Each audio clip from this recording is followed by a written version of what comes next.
बात कुंवरजीभाई, अटकळो हती, हाરની પણ આશંકાઓ હતી, જીત મળી છે, જીતનો મુખ્ય શ્રેય કોને જાય છે? અમારી જીત એ મારા વિસ્તારના મતદારોની જીત છે. મારા વિસ્તારના મતદારો જે રીતે મારા પર ભરોસો અને વિશ્વાસ મૂક્યો, પાર્ટી પર ભરોસો મૂક્યો, અને જે રીતે દેશના પ્રધાનમંત્રી આદરણીય નરેન્દ્રભાઈ, અમિતભાઈ, CR પાટીલજી એમણે મારા ઉપર ભરોસો મૂક્યો, મેં અમારા મતદારો ઉપર ભરોસો મૂક્યો. આ જીત એ મતદારોની જીત છે. હું ફક્ત એનો નિમિત્ત છું. પક્ષ વિરોધી પ્રવૃત્તિઓ પણ થઈ, આરોપ લાગ્યા, તમને હરાવવા પણ પ્રયાસો થયા, એની ફરિયાદ કઈ છે પક્ષમાં? એ વિગતે મેં બધું હાઈકમાન્ડના ધ્યાન ઉપર, પક્ષના સંગઠનના ધ્યાન ઉપર મૂક્યું છે. એ નિર્ણય કરવાનો પક્ષ છે અમારે. ફરી એકવાર તમે મંત્રી બનશો, મંત્રી બનવાની ઈચ્છા ખરી? આવકમાં કહેલું કે આ કોંગ્રેસનો અને આપનો જે ફુગ્ગો છે એ ફુગ્ગો અત્યારે ગેસ ભરેલો છે, અત્યારે ઊંચો ઉડતો દેખાશે, પણ ચૂંટણીના મતદાનના પરિણામ આવી જશે એટલે પ્રજા એ ફુગ્ગા ઉપર ટાંકણી મારી દેવાની છે અને આ ફુગ્ગા બંને ફૂટી જવાના છે. અને એ બંને ફુગ્ગા ફૂટી ગયા અને ગુજરાતની જનતાએ અમારો કમરનો, મોદી સાહેબના ચહેરાવાળો ખૂબ પ્રતિષ્ઠિત એવો કમરનું નિશાન અમને સમર્થનમાં આપ્યું છે. ખાસ કરીને જવાબદારી પણ ખાસ વધશે, કારણ કે નવી બેઠકો, વધુ બેઠકો એટલે વધુ જનપ્રતિનિધિત્વ.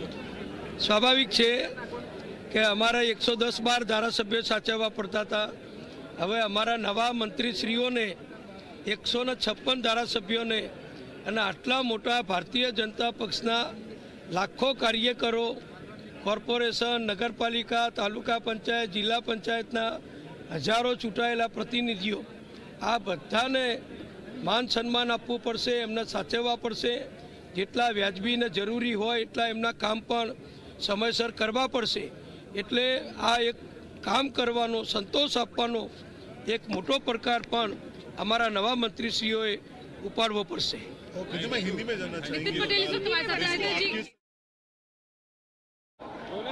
પૂર્વ મંત્રી અને કતારગામના ધારાસભ્ય વિનુભાઈ મોરડિયા જોડ્યા છે, તેમની સાથે વાત કરીશું. વિનુભાઈ, આ વખતે ચૂંટણીમાં શું અલગ હતું? આ વખતે ચૂંટણીમાં કોઈ અલગ નહોતું, ઉમેદવારો અલગ અલગ હતા.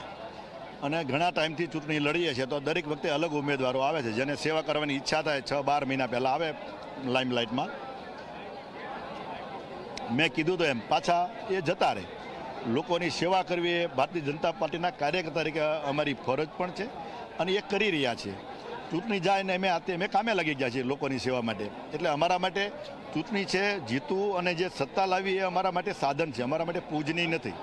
અને એના આધાર ઉપર જે સામેની અલગ અલગ પાર્ટીઓ વર્ષોથી આવતી રહે છે, આવે ને જાય. મેં કીધું હતું આગળ કે મહેમાનો આવે ને જાય, રહે કોણ? સ્થાનિક લોકો જે ઘરના હોય એ રહે.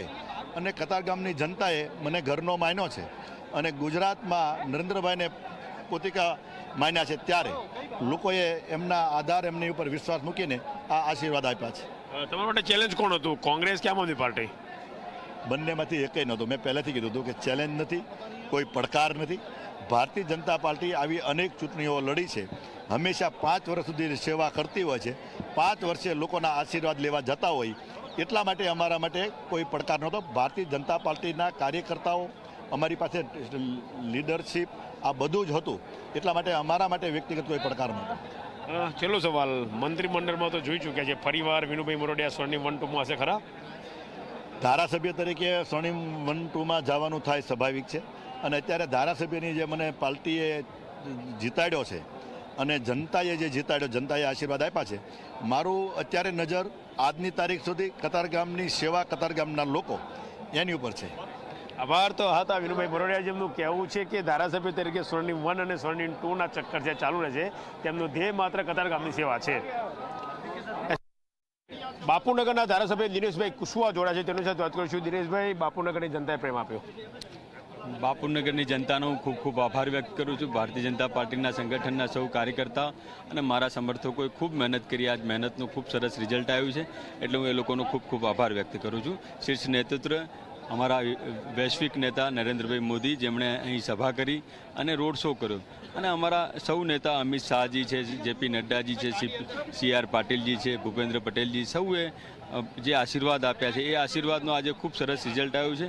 અને બાપુનગરની જનતાએ અમને ખૂબ વોટ આપ્યા, એટલે એ લોકો બાપુનગરની જનતાનો ફરી ખૂબ આભાર વ્યક્ત કરું છું. દિનેશ કુશવાહ મંત્રીમંડળમાં હશે ખરા?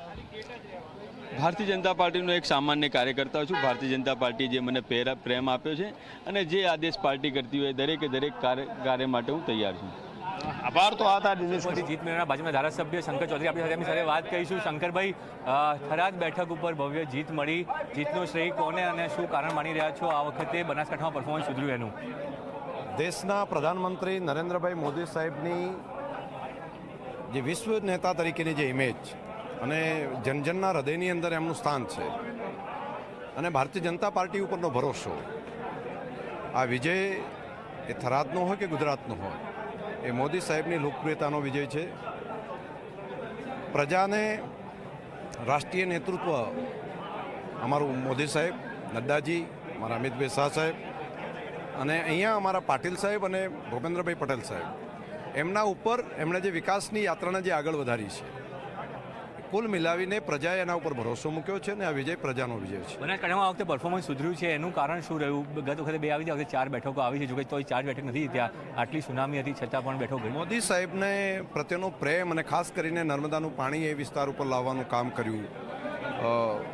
પશુપાલનના વ્યવસાયથી પણ જે લોકોને ઉપયોગી થવાનું કામ કર્યું.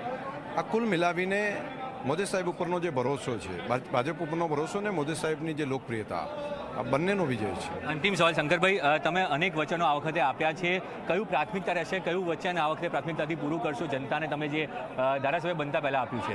એ બધાને સમય સારણી પ્રમાણે આપ્યું છે. 30 દિવસની અંદર તે કાર્યાલય ચાલુ કરવાનું છે, તો પહેલી શરૂઆત ત્યાંથી કરીશું અને બાકીના આગળનું કામો છે એ કરીશું ત્યાંથી બધા.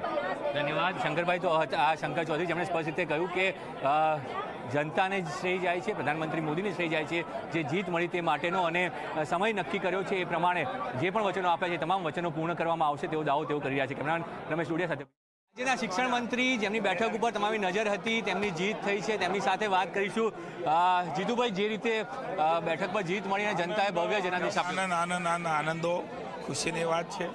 ભારતીય જનતા પાર્ટી ઉપર વિશ્વાસ મૂક્યો છે. આદરણીય નરેન્દ્રભાઈનું એક કર્મઠ ને સેવાભાવી નેતૃત્વ વિશ્વએ સ્વીકાર્યું છે, ગુજરાતીઓએ એને વધાવ્યું છે.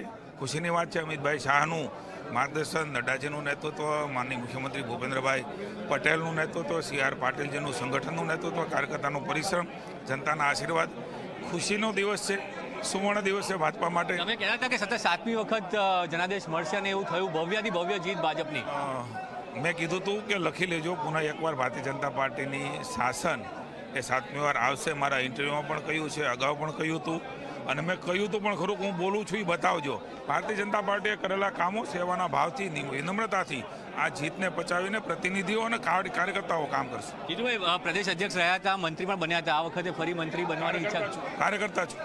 ધન્યવાદ જીતુભાઈ. તો આ હતા જીતુ વાઘાણી, જેમણે સ્પષ્ટ કહ્યું કે કાર્યકર્તા છું, કાર્યકર્તા કામ કરી સતત 7મી વખત ભાજપને જીત મળી અને સત્તા પર ભાજપ આવી રહ્યું છે તેનો આનંદ છે અને પ્રજાનો આભાર માને છે. કેમેરામેન સાથે બ્રિજેશ દોશી, ઝી મીડિયા, ગાંધીનગર. ઝાંઝરકાના ગાદીપતિ આપણી સાથે છે, એમની સાથે વાત કરીશું. બાપુ, જે રીતે તમારી જીત છે, સમુનાથજી, જીતનો શ્રેય કોને અને સાંસદ સભ્ય રહ્યા અને હવે ધારાસભ્ય, શું ફરક પડશે જવાબદારીમાં? જીતનો શ્રેય જે છે એ પાર્ટીના મોવડી મંડળને આપું છું અને ત્યાં વિસ્તારના લોકો અને આગેવાનો, અમારા ભાજપનું જે સંગઠન છે એ નીચેથી જિલ્લા કક્ષા સુધીનું ખૂબ સરસ સંગઠન ને એના કારણે એ બધા લોકોના ફાળે આ શ્રેય જાય છે, એના કારણે હું જીત્યો છું. તમે સંસદ સભ્ય રહી ચૂક્યા છો અને હવે ધારાસભ્ય બન્યા છો, શું ફરક પડશે પ્રજા વચ્ચે, કેટલો મેસેજ જશે? સાંસદ તરીકેનો અનુભવ, એક વિધાયક તરીકે કામ કરવું અને સાંસદનો અનુભવ જે મારો છે ખૂબ બહોળો રહ્યો છે અને એ અનુભવના આધાર પર વિસ્તારને વિકાસની નવી સરવાણી મળશે. જે રીતે વાત કરીએ, આરક્ષિત સીટો ઉપર ભાજપને આ વખતે ભવ્ય જીત મળી છે, સાથે જ નામ ચાલ્યું છે મંત્રીમંડળમાં, સિનિયર તમે નેતા છો, અનેક જવાબદારીઓ નિભાવી છે, મંત્રીમંડળમાં સ્થાન મળવાની પણ ચર્ચાઓ ચાલી રહી છે, મંત્રીમંડળની ઈચ્છા કરી ટુંડિયાજીની? એમાં ઈચ્છાનો વિષય હોતો નથી. ભારતીય જનતા પાર્ટીના બધા લોકો અનુશાસિત હોય છે અને હું તો સંઘમાંથી આવવાવાળો માણસ છું, પૂર્ણ શિક્ષિત અને દીક્ષિત છું, એટલે પાર્ટી જે જવાબદારી સોંપે એને વહન કરવાની તૈયારી હોય છે. ધન્યવાદ. વાત કરી સમૂહના ટુંડિયા, જેમણે સ્પષ્ટ રીતે કહ્યું કે પાર્ટી જે જવાબદારી આપશે એ જવાબદારી જે છે તે નિર્વહન કરીશું અને નિર્વહન કરવા માટે પક્ષે નિર્ણય કરવાનો છે, પક્ષે શું જવાબદારી આપવી અને પક્ષ નક્કી કરશે કઈ જવાબદારી આપવી.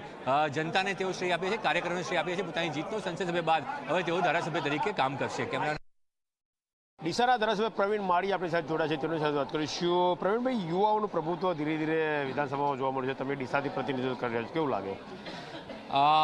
જે નરેન્દ્રભાઈ અને અમિતભાઈએ જે જવાબદારી આપી છે, પાટીલ સાહેબે જે જવાબદારી આપી, ભૂપેન્દ્રભાઈ જવાબદારી આપી છે, અને નરેન્દ્રભાઈ કરેલા કામો, અમિતભાઈ કરેલા કામો અને સરકારે જે કામ કર્યા છે એ લોકો સુધી પહોંચવાનું કામ કર્યું. 27 વર્ષથી સરકાર હતી, લોકો સુધી આશીર્વાદ લેવા માટે ગયા ને લોકો ખૂબ મોટી માત્રાની અંદર આશીર્વાદ આપ્યા છે. શું અપેક્ષા ડીસાની જનતાની હવે? અમે જળ સંચયનું નરેન્દ્રભાઈનું જે કામ છે, ઉત્તર ગુજરાતને પાણીદાર બનાવવું, એનાની અંદર ડીસા પણ વ્યવસ્થિત રીતે કામ થાય એના પર અમારું ફોકસ છે. પ્રવીણ માળી તો મંત્રીમંડળમાં જોઈશું અમે? બિલકુલ નહીં, અમારી કોઈ ઈચ્છા નથી, જ્યાં છીએ ત્યાં બરાબર છે. Thank you. આભાર. તો આ એ ધારાસભ્ય જે સામેથી કહે છે કે મંત્રીમંડળમાં જવાની કોઈ ઈચ્છા નથી, જ્યાં છે ત્યાં તેઓ બરાબર છે. તેમનું કહેવું છે કે જળ સંચયના જે કામો જે ડીસામાં કરવાના છે તેને તેઓ આગળ તપાવશે. સરકારના પૂર્વ મંત્રી અને કોળી સમાજના આગેવાને આપણી સાથે વાત કરી, કુંવરજીભાઈ. ભવ્ય જીત બાદ કુંવરજીભાઈ, અટકળો હતી, હારની પણ આશંકાઓ હતી, જીત મળી છે, જીતનું મુખ્ય શ્રેય કોને જાય છે? આ મારી જીત એ મારા વિસ્તારના મતદારોની જીત છે. મારા વિસ્તારના મતદારો જે રીતે મારા પર ભરોસો અને વિશ્વાસ મૂક્યો, પાર્ટી પર ભરોસો મૂક્યો, અને જે રીતે દેશના પ્રધાનમંત્રી આદરણીય નરેન્દ્રભાઈ, અમિતભાઈ, CR પાટીલજી, એમણે મારા ઉપર ભરોસો મૂક્યો, મેં અમારા મતદારો ઉપર ભરોસો મૂક્યો. આ જીત એ મતદારોની જીત છે. હું ફક્ત એનો નિમિત્ત છું. પક્ષ વિરોધી પ્રવૃત્તિઓ પણ થઈ, આરોપ લાગ્યા, તમને હરાવવા પ્રયાસો થયા, એની ફરિયાદ કઈ છે પક્ષમાં? એ વિગતે મેં બધું હાઈકમાન્ડના ધ્યાન ઉપર, પક્ષના સંગઠનના ધ્યાન ઉપર મૂક્યું છે. એ નિર્ણય કરવાનો પક્ષ છે અમારે. ફરી એકવાર તમે મંત્રી બનશો, મંત્રી બનવાની ઈચ્છા ખરી આ વખતે સરકાર બનાવી છે? પાર્ટી જે નિર્ણય કરશે એ મને શિરોમાન્ય. ધન્યવાદ. કુંવરજીભાઈ દાદા કુંવરજી બાવળે જેમણે કહ્યું કે પક્ષ જે નિર્ણય કરશે તે શિરોમાન્ય રહેશે. અને એક હવામાન ઊભું કરતા હતા. મેં એક મીડિયામાં અગાઉ એક ઇન્ટરવ્યુમાં કહેલું કે આ કોંગ્રેસનો અને આપનો જે ફુગ્ગો છે એ ફુગ્ગો અત્યારે ગેસ ભરેલો છે, અત્યારે ઊંચો ઉડતો દેખાશે, પણ ચૂંટણીના મતદાનના પરિણામ આવી જશે એટલે પ્રજા એ ફુગ્ગા ઉપર ટાંકણી મારી દેવાની છે અને આ ફુગ્ગા બંને ફૂટી જવાના છે. અને એ બંને ફુગ્ગા ફૂટી ગયા અને ગુજરાતની જનતાએ અમારો કમરનો, મોદી સાહેબના ચહેરાવાળો ખૂબ પ્રતિષ્ઠિત એવો કમરનું નિશાન અમને સમર્થનમાં આપ્યું છે. અમારા 110 ધારાસભ્યો સાચવવા પડતા હતા, હવે અમારા નવા મંત્રીશ્રીઓને 156 ધારાસભ્યોને અને આટલા મોટા ભારતીય જનતા પક્ષના લાખો કાર્યકરો, કોર્પોરેશન, નગરપાલિકા, તાલુકા પંચાયત, જિલ્લા પંચાયતના હજારો ચૂંટાયેલા પ્રતિનિધિઓ, આ બધાને માન સન્માન આપવું પડશે, એમને સાચવવા પડશે. જેટલા વ્યાજબી ને જરૂરી હોય એટલા એમના કામ પણ સમયસર કરવા પડશે. એટલે આ એક કામ કરવાનો, સંતોષ આપવાનો એક મોટો પડકાર પણ અમારા નવા મંત્રીશ્રીઓએ ઉપાડવો પડશે. કોઈ સમાજના કદ્દાવર રીતે આપણી સાથે એમની સાથે વાત કરીશું. પરસોત્તમભાઈ, પહેલાં તો જીત બદલ આપને અભિનંદન. જે જીત મળી છે, શું કારણ માની રહ્યો છે આ જીતનું? સમાજે મને પ્રેમ આપ્યો અને લાગણી આપી, અને આ છઠ્ઠી ટર્મ બી મને પ્રેમ આપ્યો, એની માટે સમાજ માટે જે કરવું પડે એ બધું કરીશ. તમે હંમેશા મંત્રીમંડળમાં રહ્યા છો, નરેન્દ્રભાઈ હોય કે બીજા કોઈ પણ મુખ્યમંત્રી હોય, હંમેશા મંત્રીમંડળમાં સ્થાન મળ્યું છે. આ વખતે આશા છે મંત્રીમંડળમાં સ્થાન મળશે? પાર્ટી વિચારે, મેં જે કર્યું હશે કંઈક તો પાર્ટી વિચારશે. તમે હંમેશા સમાજને કદ્દાવર નેતા તરીકે રહ્યા છો. પાર્ટીનું એક હંમેશા એવું કહેવાય છે કે રાજકીય મજબૂરી રહ્યા છે પરસોત્તમભાઈ. આ વખતે મજબૂરી દૂર થઈ જશે કે પછી પાર્ટી વધુ ભરોસો મૂકશે પરસોત્તમભાઈ ઉપર? પાર્ટી મજબૂત છે, મજબૂત રહેશે. પરસોત્તમ સોલંકી બી મજબૂત છે અને મજબૂત રહેશે. પરસોત્તમભાઈની સાથે હીરાભાઈ પણ જીત્યા છે. બંને ભાઈઓની જોડી આ વખતે ફરી એકવાર જીતી છે. બંને ભાઈઓની જોડી મંત્રીમંડળમાં જોવા મળશે. આ છઠ્ઠી ટર્મ છે એટલે બધું જોઈએ, કરશું, વિચારશું. ધન્યવાદ પરસોત્તમભાઈ. તો આ હતા પરસોત્તમ સોલંકી, જેમણે સ્પષ્ટ રીતે કહ્યું કે જે જીત મળી છે જનતાની જીત છે ને સમાજે જીત આપી છે. જીતથી તેઓ ખુશ છે, સમાજે જે પ્રેમ વરસાવ્યો છે. અને હવે વાત કર્યા છે મંત્રીમંડળમાં આવું કે નહીં એ પક્ષ નક્કી કરશે, પણ 6 વાર જીત્યો છું એટલે આશા છે કે મંત્રીમંડળમાં તેમને સ્થાન મળે. કેમેરામેન સાથે બ્રિજેશ દોશી, ઝી મીડિયા, ગાંધીનગર. કુમાર કાનાણી આપણી સાથે જોડાશે, તેમની સાથે વાત કરીશું. કાનાણી સાહેબ, સુરતમાં ફરી એકવાર જીત. વરાછાની જનતાએ ખૂબ જ મોટી લીડ આપીને મને ખૂબ જ આશીર્વાદ આપ્યા છે અને દેશના વડાપ્રધાન નરેન્દ્રભાઈ મોદીના હાથ મજબૂત કર્યા છે. જે લોકો દિલ્હીથી ચૂંટણી લડવા આવ્યા હતા, દેશ વિરોધી, ધર્મ વિરોધી, ખાલિસ્તાનની વિચારધારા લઈને લોકો ચૂંટણીના મેદાનમાં આવ્યા હતા. એમના વરાછાની જનતાએ ઠુકરાવી દીધા છે અને દેશના વડાપ્રધાન આપના પ્રદેશ અધ્યક્ષને ભોંય ભેગો કરવામાં અમે જે સખત પરિશ્રમ કર્યો, જે જગ્યા પર વરાછાની સીટની શું થશે સવાલ હતા, એના સંગઠન મહામંત્રીને કેવી રીતે ડિપોઝિટ ગુલ થવા સુધી અમે લઈ ગયા, આ બધા ફેક્ટરોને અમને કામ કરવાની ખૂબ મજા આપી અને અમને ભરોસો થઈ ગયો કે આ ભારતીય જનતા પાર્ટી સાથે લોકો રહ્યા છે અને હંમેશા રહેશે. ચેલેન્જ કોણ હતું તમારા માટે, કોંગ્રેસ કે આમ આદમી પાર્ટી? કોઈ નહીં, અમે અમારી વિકાસની રાજનીતિ કરતા હતા. સામે કોઈ પણ હોય પણ સફળતા અમને મળવાની છે એટલો ભરોસો હતો. હિમાચલ ભાગે ના આવ્યું એનો જવાબ નહીં. દર્શનાબેન જરદોશ હતા, તેમના માટે આ ઇલેક્શન ખૂબ જ સારું રહ્યું. તેમનો દાવો છે, તેમનું કહેવું છે કે આમ આદમી પાર્ટીના પ્રદેશ અધ્યક્ષ અને સંગઠન મંત્રીને ભોય ભેગો કરવાની તેમની એક મજાથી અલગ જ રહી. એસપી શર્મા સાથે ગૌરવ પટેલ, ઝી મીડિયા, ગાંધીનગર. કેન્દ્રીય મંત્રી દેવસિંહ ચૌહાણ જોડાયા છે, તેની સાથે વાત કરીશું. દેવસિંહજી, ફરી એકવાર ભાજપની સરકાર, ફરી એકવાર મુખ્યમંત્રી પસંદગી, ચૂંટણી કેવી રહી? હું એવું માનું છું કે આ ઐતિહાસિક અને પ્રચંડ જીત ગુજરાતની જનતાની પરિપક્વતા અને ગુજરાતની જનતાને આદરણીય મોદી સાહેબ પ્રત્યેનો જે આદર ભાવ, સન્માન છે અને જે પ્રકારે ગુજરાતના બનોતા પુત્ર આજે વિશ્વના નેતા છે, ત્યારે ગુજરાતની જનતાએ આશીર્વાદ આપીને સિદ્ધ કર્યું છે કે ગુજરાતની જનતા પરિપક્વ છે, વિકાસને સમજે છે, વિકાસને સમર્થન આપે છે અને ગુજરાતની જનતા શાંતિ, સલામતી અને વિકાસ અને સૌને સાથે રાખીને જે વિકાસ થયો છે એ માટે હંમેશા આશીર્વાદ આપતી રહે છે. એવું છે, દરેક સમાજની માંગણી હોય કે તેમના સમાજનો વ્યક્તિ પ્રતિનિધિ મુખ્યમંત્રી બને. શું કહે છે દેવસિંહ? જો એ વાત એટલી સાચી છે કે આપણે ત્યાં સ્વતંત્રતા પછી જે સન્માનના પદો છે લોકશાહી વ્યવસ્થામાં, તો નાનો મોટો સરપંચ થતો હોય તોય પણ સમાજને પોતાનો સરપંચ થયો છે એવું એક સન્માન જોડાતું હોય છે અને એવો આદરભાવ ઊભો થતો હોય છે. પરંતુ હું એવું માનું છું કે આ તમામ બાબતોથી પર થઈને પરફોર્મન્સ કોણ કરી શકે છે અને સારું વહીવટી કુશળતાથી માંડીને સમાજને સૌને સાથે રાખીને જે લોકો ચાલી શકે છે, વિકાસ કરી છે કે અને એને આ ગુજરાતની જનતા આશીર્વાદ આપે છે અને એનું પરિણામ આપણે જોઈ શકીએ છીએ. વર્તમાન જે સરકાર બની છે 5 વર્ષ પૂરા કરશે કે મુખ્યમંત્રી બદલાશે? એ અમારી મર્યાદા છે. મહેશ કસોલા જોડે છે, તેની સાથે છું. મહેશભાઈ, પહેલાં તો અભિનંદન સાવરકુંડલા બેઠક માટે. શું પ્રાયોરિટી સાવરકુંડલા માટે? સાવરકુંડલાના જે સ્થાનિક પ્રશ્નો છે, છેલ્લા 5 વર્ષથી જે કોઈ પડતર પ્રશ્નો છે એને ઝડપથી ઉકેલ આવે, સરકારમાં બેસીને એ પ્રશ્નનું નિરાકરણ આવે, સાવરકુંડલાના લોકોને સંતોષ આપી શકે એ મારી પ્રાયોરિટી. શું ધ્યાને આવ્યું ચૂંટણી દરમિયાન તમારી? સૌથી મોટો પ્રશ્ન સાવરકુંડલા શહેરની દ્રષ્ટિએ ટ્રાફિકની સમસ્યા છે. પીપાવાવ પોર્ટને કારણે વધતો જતો ટ્રાફિક, ભારે વાહનોનો ટ્રાફિક છે સાવરકુંડલાની જનતાની હું એમ માનું છું કે સૌથી મોટી મુશ્કેલી છે. ગઈકાલે પણ બાયપાસનું જે કામ અત્યારે ડેવલપમેન્ટમાં છે એમના કોન્ટ્રાક્ટર સાથે, અધિકારી સાથે ચર્ચા કરીને આવ્યો છું. ઝડપથી બાયપાસનું કામ પૂરું કરીએ અને સાવરકુંડલાને પહેલી જ ઝડપથી 1 મહિનાની અંદર જ આ સમસ્યામાંથી મુક્તિ આપીએ. સ્વર્ણિમ 1માં જોઈશે કે સ્વર્ણિમ 2માં મહેશ કસવાલાને? ભારતીય જનતા પાર્ટીએ જે જવાબદારી 30 વર્ષથી આપી છે એ નિભાવી છે. ધારાસભ્ય તરીકેની ભારતીય જનતા પાર્ટીએ જવાબદારી, ટિકિટ આપી છે, પ્રજાએ સમર્થન આપ્યું છે અને એટલે પાર્ટી જે જવાબદારી આપશે એ નિભાવી છે. પાર્ટી જે જવાબદારી છે તે નિભાવવાની વાત કરી રહ્યા છે અને સાવરકુંડલામાં જે ટ્રાફિકની સમસ્યા છે તે કઈ રીતે દૂર કરવી તે તેમનો મુખ્ય એજન્ડા રહેશે. એસપી શર્મા સાથે ગૌરવ પટેલ, ઝી મીડિયા, ગાંધીનગર. તો ભાજપના ધારાસભ્ય દળની બેઠક છે, જેમાં ધારાસભ્ય દળના નેતા નક્કી થશે. 156 બેઠકો સાથે ભવ્ય અને ઐતિહાસિક જીત મેળવ્યા બાદ ભાજપના દરેક ચૂંટાયેલા ધારાસભ્યો હોય, મંત્રીઓ હોય, કેન્દ્રીય મંત્રીઓ હોય કે ભાજપના નેતાઓ હોય, દરેકના ચહેરા પર એક ખુશી જોવા મળી રહી છે. નિધિન પટેલ આપણી સાથે એમની સાથે વાત કરીશું. નિધિનભાઈ, આ વખતે ભવ્ય જીત મળી, ન ભૂતો ન ભવિષ્યથી આટલી બેઠકો, શું કારણ માની રહ્યો છો આ જીતનું? એક જ કારણ, પ્રજાનો પ્રેમ, વિશ્વાસ, અમારી દેશભક્તિ અને અમારા રાષ્ટ્રીય નેતા આદરણીય નરેન્દ્રભાઈ મોદીજીનો ચહેરો, એમની વિશ્વસનીયતા, એમની દીર્ઘદ્રષ્ટિ અને બધાને સાથે રાખી ચાલવાની, દેશ ચલાવવાની અને દેશને સમગ્ર વિશ્વમાં નામના અપાવવાની જે એમની કામગીરી છે એને જોઈ અને ગુજરાતની જનતાએ ફક્ત ને ફક્ત ભારતીય જનતા પક્ષના કમળ નિશાનને મત આપ્યા છે. મંત્રીમંડળ બનવાની વાતો ચાલી રહી છે, તમામ વર્ગના મત મળ્યા છે. કેવી રીતે આ વખતે ગુલદસ્તો થશે? કારણ કે ભાજપ હંમેશા તમામ વર્ગ સમુદાયને સાથે લઈને ચાલવાની વાત કરે છે. ગુલદસ્તો કેવી રીતે બનશે?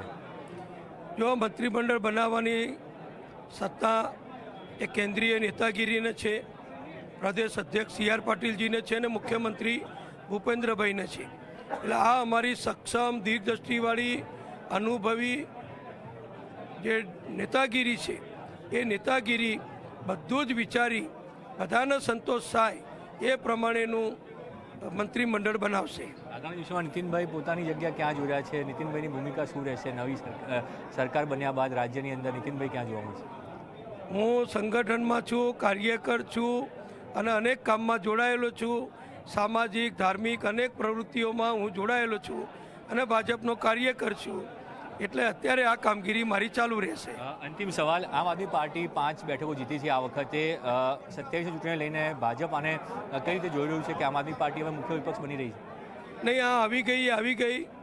હવે કોઈ વધારાની સીટ કદી આમ આદમી પાર્ટીને ગુજરાતની જનતા આપવાની નથી. આ તો અપક્ષ પણ એટલા તો ચૂંટાઈ જાય છે. 2-3 અપક્ષ પણ ચૂંટાયા છે. વગર ખર્ચે અને ઓછા ખર્ચે કોઈ ઓળખતું નથી એવા ચૂંટાયા છે. ત્યારે આમ આદમી પાર્ટીએ તો કરોડો રૂપિયાનો ખર્ચો કરી અને જે પ્રચાર કર્યો એ ફુગ્ગો ગુજરાતની જનતાએ ફોડી નાખ્યો છે. અને 5 ધારાસભ્યો એમના ચૂંટાયા એ કોઈ મોટી મહત્વની વાત નથી. ધન્યવાદ નીતિનભાઈ. તો આ હતા પૂર્વ નાયબ મુખ્યમંત્રી નીતિન પટેલ, જેમણે સ્પષ્ટ રીતે કહ્યું કે જનતાએ વિશ્વાસ મૂક્યો છે. સતત 7 વખત સરકાર બની છે અને દેશ અને રાષ્ટ્રપ્રેમના કારણે ભાજપ ઉપર જનતા ભરોસો કરતી રહી છે. પોતાની ભૂમિકા એને કહ્યું કે હું કાર્યકર્તા છું, કાર્યકર્તા તરીકે સતત કામ કરતો રહીશ અને રાજ્યમાં જ કામ કરતો રહીશ તેવો દાવો તેઓ કર્યા છે. કેમેરા નમસ્કાર સાથે બ્રિજેશ જોશી, ઝી મીડિયા, ગાંધીનગર. वो चुनाव से पहले भी झूठ बोलते हैं, चुनाव में भी झूठ बोलते हैं, चुनाव के बाद भी झूठ बोलते हैं. इनका ये झूठ बोलने के नाम का रिकॉर्ड सही में दर्ज होना चाहिए. वो आईबी के रिपोर्ट, वो पत्र लिखते थे. आजकल पत्र का खेल बहुत चला. हर जगह जाते थे ये गारंटी है और मैं जो लिखता हूँ वही होता है. उनके पत्र भी आपने पढ़े हैं और उनके झूठ भी आपने सुने हैं. मेरी तो आपसे विनती है कि आप जब ये चुनाव का शपथ समारोह खत्म होने के बाद आप सब जब दिल्ली वापस जाओ, कभी वो कहीं हाथ लग जाए अगले कोई राज्य के चुनाव में, तो उनको जरूर से पूछना कि ये गुजरात में जो आपने पत्र लिखे थे वो पत्र का हिसाब कौन सा था और आपकी ये झूठ लिखने वाली जो यूनिवर्सिटी है उसका आपका शिक्षक कौन था. क्योंकि मैं नहीं मान रहा हूँ कि इस प्रकार का झूठ कोई सिखाया जाता है. इनके कहीं ना कहीं इनकी जो पूरी प्रक्रिया है वो सालों से अगर आप देखोगे तो राजनीति की प्रक्रिया उनकी पूरी झूठ के बुनियादों पे लिखी गई है. कहीं ना कहीं मेरे राज्य के लोगों को बदनाम करने की उन्होंने कोशिश बहुत की. कल मैं देख रहा था कि यही पार्टी के कुछ सीनियर लीडर्स गुजरात के अभी मेरे राज्य के बड़े बड़े धार्मिक संस्थाओं पे जिस प्रकार के आरोप लगा रहे थे वो सही तौर में बहुत ही दुखद विषय है. आपने झूठ बोला, आपने गुजरात को बदनाम किया, गुजरात के नागरिकों को बदनाम किया, गुजरात के नागरिकों ने आपका हिसाब किया. चुनाव का रिजल्ट आने के बाद जब आपके करोड़ों रुपए जो पंजाब और दिल्ली के आपने गुजरात में प्रोपोगंडा रूपी जो उपयोग किए थे वो सही में फेल हो जाने के बाद आपने गुजरात के अलग अलग धार्मिक संस्थाओं पे इस प्रकार के आरोप लगाए. ये सही तौर पे बहुत ही नकारात्मक राजनीति और गुजरात की धरती पे इस प्रकार की राजनीति आपके समर्थक आपकी दूसरी पारी का इंतजार कर रहे हैं. 2 दिनों के बाद शपथ ग्रहण समारोह है. बहुत तेजी से इस बात के अंदाजे लगाए जा रहे हैं. क्या हम हर्ष सांघवी को दोबारा गृह मंत्री के रूप में देखेंगे? देखिए, मैं भारतीय जनता पार्टी का एक कार्यकर्ता हूँ और भारतीय जनता पार्टी का श्रेष्ठ कार्यकर्ता बनने का हमेशा प्रयास करूँगा. भारतीय जनता पार्टी ने बहुत ही छोटी उम्र में ना कोई राजकीय बैकग्राउंड होने के बावजूद मुझे कार्यकर्ता के रूप में मजूरा विधानसभा से चुनाव लड़वाया था. 27 साल की महज उम्र में मुझे चुनाव लड़ने का अवसर मिला, लोगों की सेवा करने का अवसर मिला. भारतीय जनता पार्टी ने मेरे जैसे अनेक कार्यकर्ता को ये चुनाव में भी चुनाव लड़वाया है जिसका कोई भी फैमिली बैकग्राउंड पॉलिटिकल फैमिली से नहीं ताल्लुकात लगता है. ऐसे सामान्य किसान कार्यकर्ता, आदिवासी समाज में से, दलित समाज में से, ओबीसी समाज में से, कई डॉक्टर्स हैं, इस प्रकार के अलग अलग युवाओं को, युवतियों को भारतीय जनता पार्टी ने ये वक्त भी चुनाव लड़वाया है. भारतीय जनता पार्टी एक ही ऐसी पार्टी है जिसमें युवाओं को मौका दिया जाता है और ख़ास तौर पे मैं एक कार्यकर्ता हूँ और कार्यकर्ता एक श्रेष्ठ कार्यकर्ता बनने का हमेशा प्रयत्न करूँगा. मेरी पार्टी के सीनियर लीडर्स के साथ मैं हमेशा काम सीखने का प्रयत्न करता हूँ और ये टर्म भी भूपेंद्र भाई पटेल के मार्गदर्शन में हम लोग 156 जो विधायक हैं वो जनता की सेवा में आने वाले 5 साल हमारे ठीक से काम करने का प्रयत्न करेंगे और लोगों के बीच में रहकर लोगों के दुख में उनके साथ खड़े रहने का हमेशा प्रयत्न करेंगे. कांग्रेस लगभग सिमट गई है. देखिए, कांग्रेस की तो अब मैं क्या बात करूं, जिनके नेता राहुल गांधी जी जैसे होते हैं. कहीं ना कहीं विचारों के साथ लोगों के बीच रह के लोगों की सेवा करना, ये राजनीतिक दल का मुद्दा होना चाहिए।